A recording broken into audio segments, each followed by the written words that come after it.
I thought my brother's wedding would be one of the happiest and most memorable days of my life. Family gathered, friends came to congratulate me, and everyone was excited about the special day. I had planned for weeks, picked out the perfect dress, written a speech to deliver at the wedding, and even bought a special gift for my brother and his fiancée. But then one sentence, a single sentence from my aunt, someone I still trusted and considered family, brought everything crashing down. Not because it seemed strange or confusing, but because it revealed a secret that my family had tried to bury for years. And once it was said, there was no turning back. Welcome to Judgy Tales, where true, dramatic, and emotional stories from Reddit are told in a raw and uncompromising way. This is where you not only listen to the controversial stories, but also judge, share your feelings, and become part of a community that loves drama but also thinks. Today you are about to enter a story that was supposed to be just a family gathering before the wedding, but turned into a seismic event that made it impossible for everyone to continue pretending not to know what was going on. I didn't think much of it when my aunt pulled me aside the night before the wedding. I thought it was a well wishes or maybe a little advice for a speech. But no, what she said left me speechless, then cold. "Don't get too excited about this wedding," my aunt said. "There are things that you don't know about." At first, I thought it was the usual jealous comment in the family. But the way she looked at me, half pity, half apology, told me something serious was being hidden. And I was, unwittingly, very close to that truth. A truth that would change the way I view my family forever. Stay until the end of the video to discover the whole story, because what you are about to hear is more than just a family secret. It is a lesson, a shock, and a wake-up call about things no one wants to talk about, until it is too late. My family had always been considered a model family, at least to outsiders. My parents had been married for more than 30 years, living in a neat two-story house in a quiet suburb. They were the kind of people who showed up for every parent-teacher conference, went to church regularly, and arranged Sunday dinners. I was the youngest, 4 years younger than my older brother. My brother, Daniel, was every parent's dream kid. Good at studying, out of trouble, always polite. While I was more impulsive, interested in art and music, Daniel had a plan for every step of his life. Went to a prestigious university, graduated with honors, and now works for a large financial firm. Daniel got engaged to Emily, an equally perfect girl, after 3 years of dating. Emily was a primary school teacher, gentle, easygoing, and especially popular with my mother. From the first time we met, my mother praised Emily for being as gentle as water, and born to be a good wife. I never really got along with Emily, not because she did anything wrong, but simply because we were so different. I loved concerts, painting, deep conversations about life. She loved safe things: teaching, gardening, baking, and posting cute pictures on Instagram. Still, I was happy for Daniel. If he was happy, that was the most important thing. Everything seemed to be going smoothly. The wedding was planned in 6 months, with enthusiastic participation from both families. I was tasked with being in charge of the music and maid of honor, which surprised me since Emily has 3 sisters. But she said she wanted me to get closer to my future bride. I agreed, although I was a little skeptical. Perhaps Emily just wanted to keep up the friendly image, and I didn't want to ruin that. In my family, the person who made things interesting, or confusing, was Aunt Clara.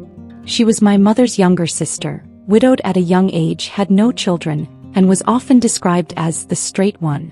To put it bluntly, she was sarcastic, always making surprising, sometimes shocking comments.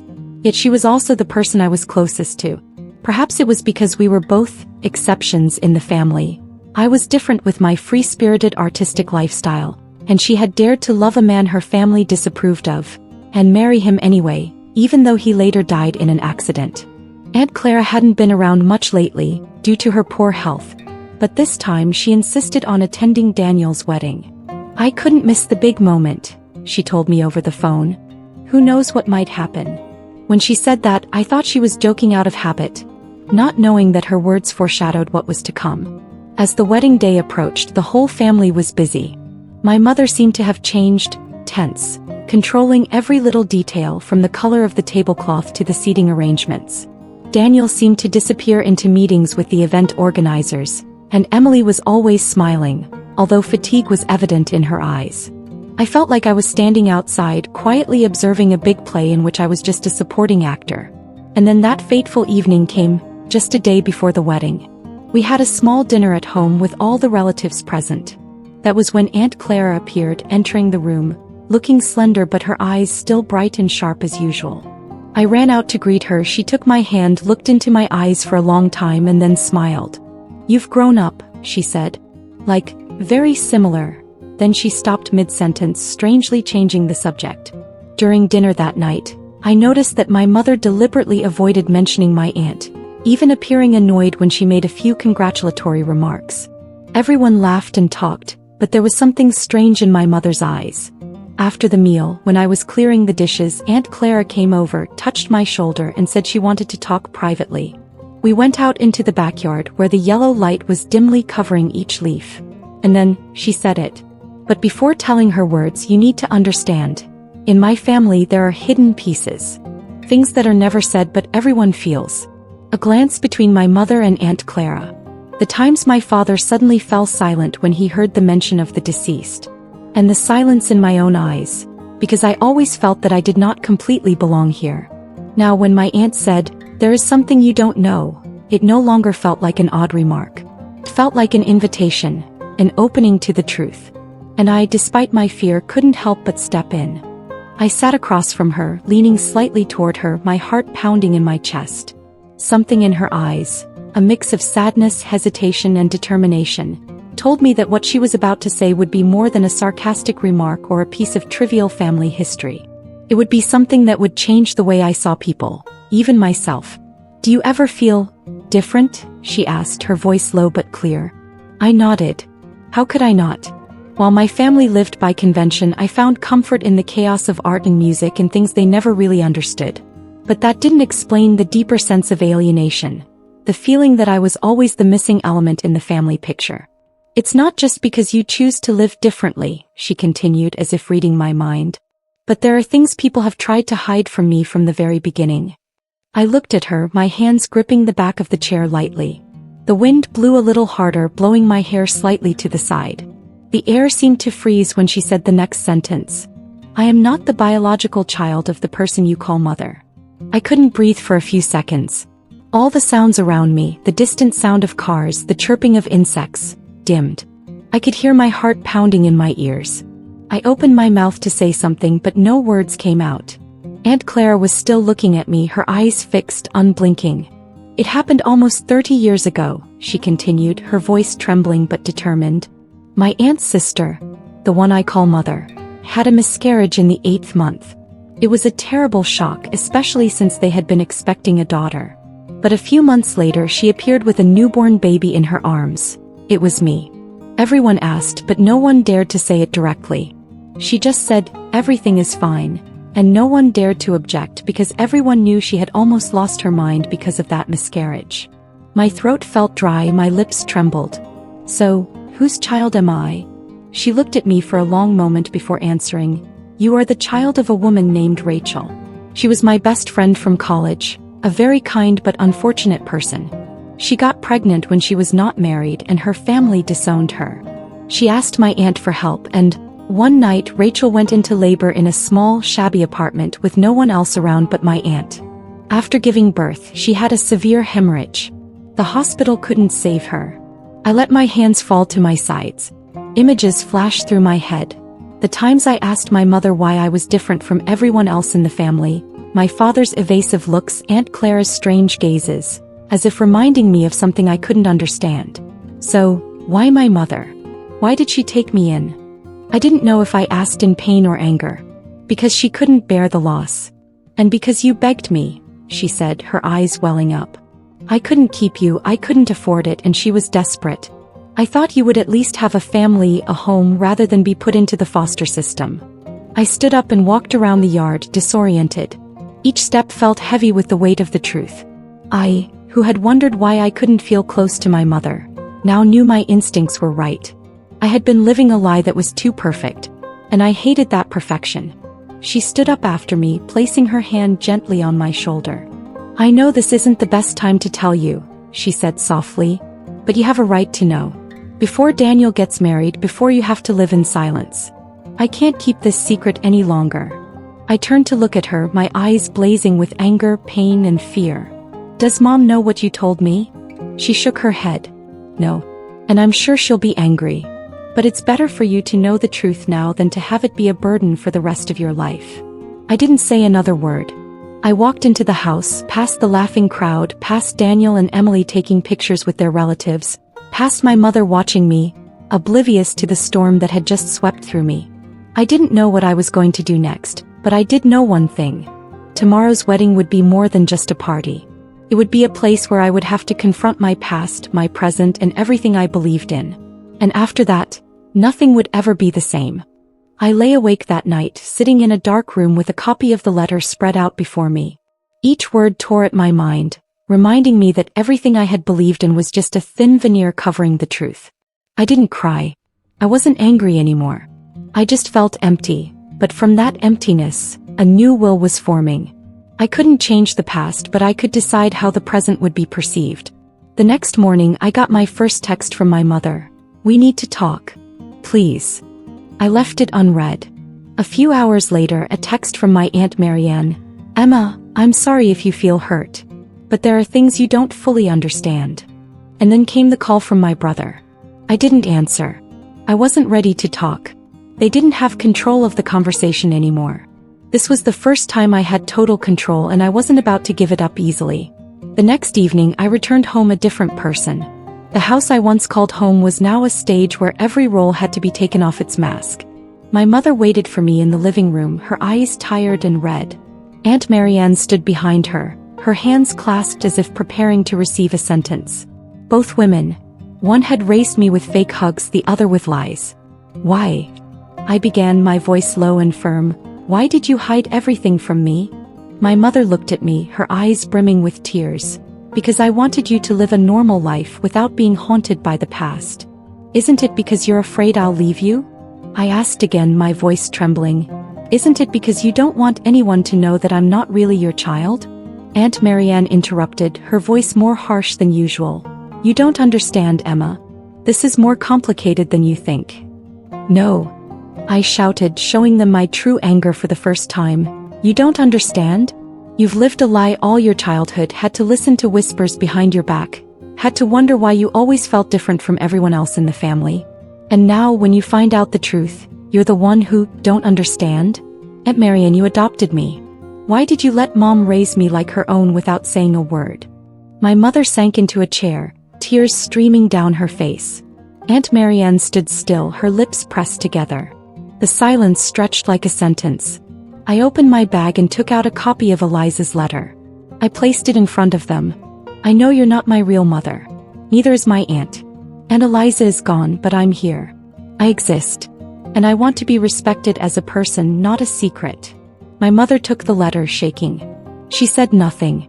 Only the rustling of papers echoed in the graveyard silence of the room. "We should talk in private," my mother whispered. "No. I want to talk in front of everyone."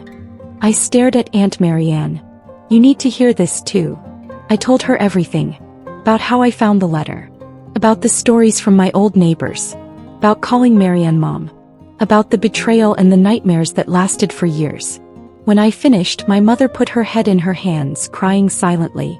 Aunt Marianne turned away, trying to hide her embarrassment. But I knew that neither of them could deny the truth anymore. "What now?" I asked. The question was not just for them, but for me. Silence. And then my mother spoke, her voice breaking. "You have a right to know. I was wrong to think I could hide it forever. I was afraid. I was afraid that if you knew, you would stop loving me." I was speechless. It took me a few minutes to respond.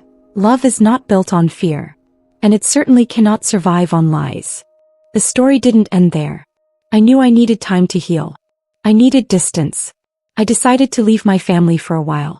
I took a leave of absence from college, moved in with a close friend in another state. There I began to rewrite my story, not as a victim, but as someone who was finding her identity and her truth. As each day passed, I felt lighter. I began to realize that I didn't need their validation to know who I was. I was Emma, once hidden, now standing in the light. My mother sent me letters every week. Long letters full of regret and love. At first I didn't read them. But then one day I opened them and I cried. She didn't make excuses. She just apologized word for word, sincerely. She wrote that she had always loved me, even when she knew I wasn't her biological child. and that what hurt her most was letting me grow up doubting myself. Aunt Marianne didn't write anything. Until a month later I received a small package. Inside was a framed photo of me as a baby sleeping in her arms. On the back of the photo was a handwritten note. I wasn't a good mother, but I still loved you like my own. I'm sorry. I don't know when I'll ever fully forgive them. Maybe never. But I do know I'm not as angry as I used to be. I chose to speak up, to let the truth speak. And that's what freed me. My brother's wedding went ahead. I didn't attend, but I sent him a letter. No blame, just a message. I hope you're happy. But I also hope that one day you'll understand that the truth should never be buried, especially when it involves someone close to you. I haven't gotten a reply, but I don't need it, because for the first time in my life I feel free. I've faced the past. I did the right thing for myself. I don't know what shook me more, my mother's deadpan look as I recounted Aunt Linda's words, or the utter silence that filled the living room after I finished. It was as if time had frozen. The wedding I had once looked forward to as a celebration of love had become a tangle of secrets, betrayals, and bitter truths. But it was only just beginning, because once I pulled back that curtain there was no going back. I couldn't choose not to know. And I wouldn't allow myself to remain silent like they had for years. After that conversation my mother collapsed. I had never seen her like this, not after losing her job, not after my grandfather died, but now, when the truth was revealed. She confessed that she had known about my father's other family for a long time. She didn't know everything, but enough to notice the holiday disappearances, the secret calls, the incoherent lies. Aunt Linda, Dad's sister, was the one who covered it up all these years. My mother confronted her, questioned her, cried, but no one took her side. My father refused to talk, just kept repeating, "It's nothing, you're overthinking it." And so she accepted living in a marriage where love was one-sided, and betrayal was hidden behind the neat suits and fake smiles in every family photo. I was speechless. I felt like I was being ripped apart from the inside. I'd always thought my family wasn't perfect, but at least it was a home. Now I felt like I was just a supporting character in a pre-written play where people played husband and wife, children, family, but only when outsiders were watching. Behind the scenes there were the midnight calls, the other kids I didn't know, the other woman I'd never met. I couldn't let this go. But I also didn't want to ruin the wedding of Ryan, my brother, whom I loved, who drove me to school every day because I was afraid of riding the bus. But the thing that bothered me the most was, did Ryan know? Did he know that Dad had a child? Or was he just another actor forced into a role he didn't choose? I decided to meet Ryan alone. I told him everything. Everything. From what Aunt Linda had said to my mother's reaction, to what I'd found in old photos, of my dad standing next to a strange girl with a half smile, and a little girl with eyes like mine when I was little. Ryan was silent. I'd never seen him silent for so long. Then he asked me a question that made me choke. "Do you want me to cancel the wedding?" Well, I didn't want to. But I couldn't pretend to be happy either, sitting there clapping as my dad spoke, praising his perfect family, when he could have another table across town with other kids he never even mentioned. Ryan looked at me for a long time, then nodded. "I had my doubts," he said. "But I thought if I didn't ask it would go away." But it didn't.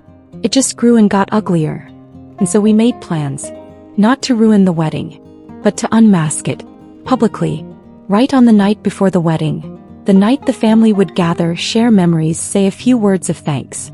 I was the first to speak. I took the microphone, my hands shaking, my voice cracking.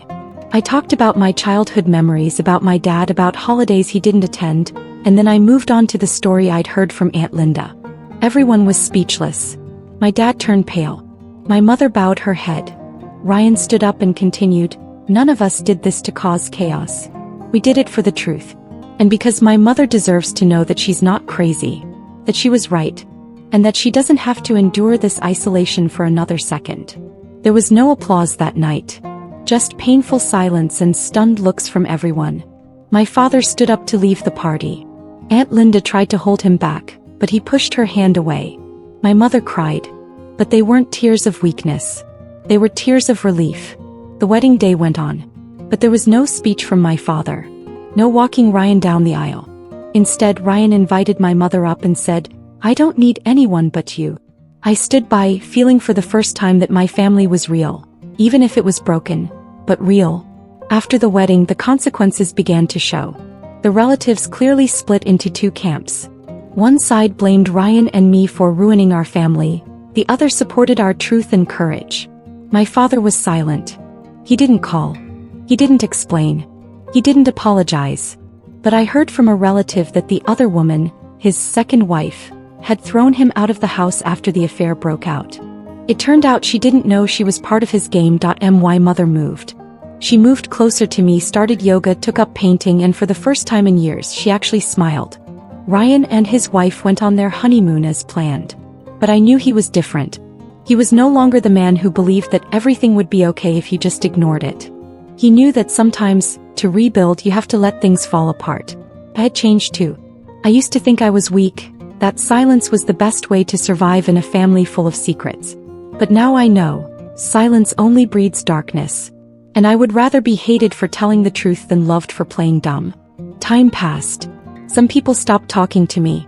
But there were people like my Aunt Karen, my cousin, my Uncle Rob, who called me and said I had given them the courage to look at their own families. They had their own hidden truths. They were tired of the lies. And if someone like me can stand up, so can they. Sometimes I wonder, if I had never heard those words from Aunt Linda, would I have lived in a fantasy forever? Maybe. But one thing is certain, I will never go back to that silence. Family is not always blood. Family is where there is truth, where there is love, where there is choice. And I choose people who are willing to face the truth even when it hurts. My story does not have a perfect ending.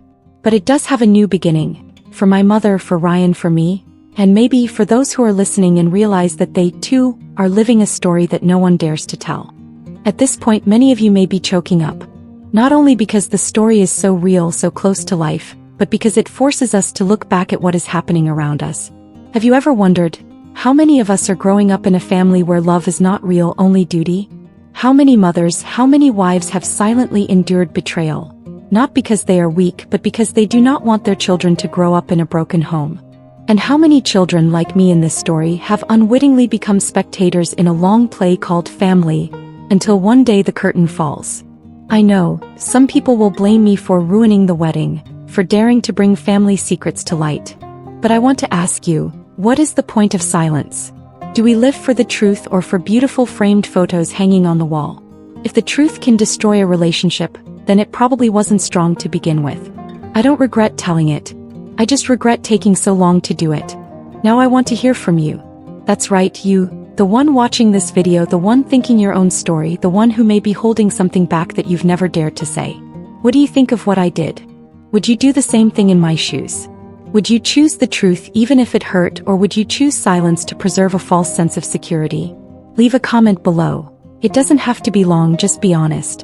And if you've ever been in a similar situation, a family secret exposed, a relationship torn apart by the truth, or even just feeling excluded from your own story, please share.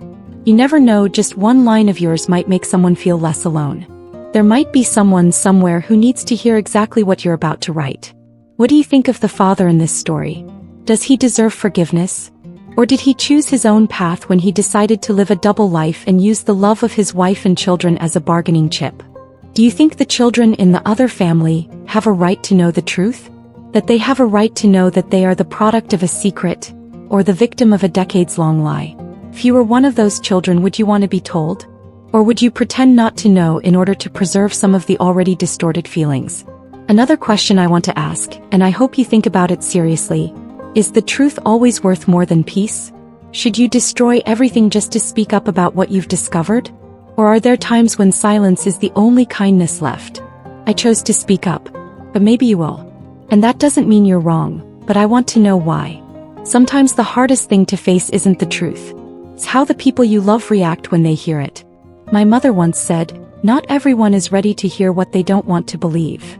And indeed, after I spoke out, a part of my family chose to turn their backs on me.